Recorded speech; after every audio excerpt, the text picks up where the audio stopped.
11 years, I have witnessed how his killing has impacted the community, our families, his work families, his childhood friends. I have seen the heartbreak in everyone's voice, hearts, and actions. Illegal aliens have impacted American lives in a very negative way.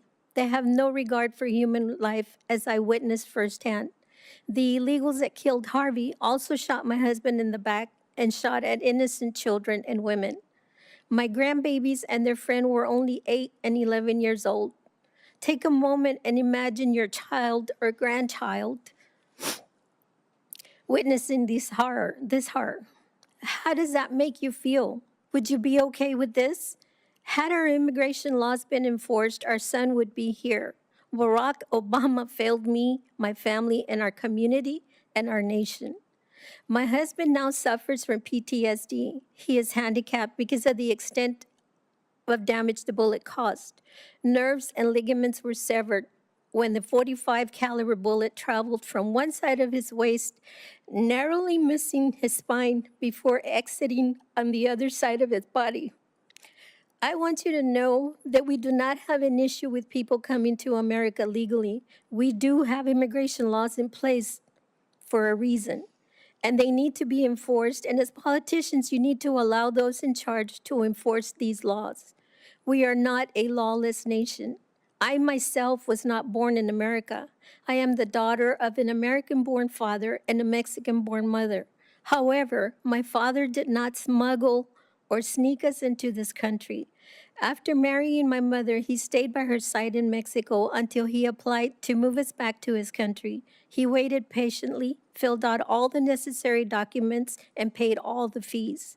He never even asked for government assistance, making do with his pay as a farmer and carefully planning for times when the weather did not permit work. He taught me and my siblings to be God-fearing, hardworking, law-abiding citizens. My 2 older siblings and I are proud naturalized citizens, and my little brother is a U.S. citizen. La Feria, Texas, my little town's population is about 7,000. Our little community has lost 3 young lives to illegal alien crime. Noemi Dominguez, a 26-year-old teacher murdered by criminal illegal alien Angel Maturino Resendiz in 1999. Some of you might remember him as a railroad killer. He was a serial killer that murdered so many people throughout America. Javier Harvey Vega Jr., 36-year-old, father of 3 boys, a U.S. Marine and Border Patrol agent, murdered in cold blood in front of his family by Gustavo Tijerina Sandoval and Ismael Hernandez Vallejo in 2014. They both had a long list of crimes they committed throughout the Rio Grande Valley. If committing these crimes was their job, it doesn't seem to me like they were producing anything in the community. They were not contributing to the community. Maria Macias, a 37-year-old mother of 3 beautiful young daughters, killed in a car accident caused by illegal alien Bedelin Alegria in 2022, who instead of trying to render aid, fled from the scene of the accident. That's 3 young lives from my town. This is what family separation really looks like.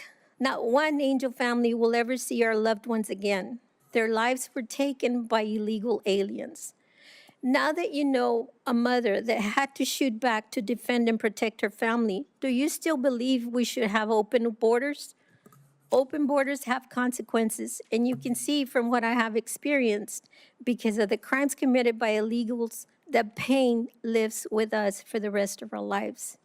You took an oath to uphold the Constitution and work for we the people. That means working with your fellow politicians, regardless of which side of the aisle you are on. You are supposed to work together representing us, ensuring that those coming in are obeying our immigration laws. They need to be properly vetted for not only for their safety, but yours and ours. Thank you, Senator.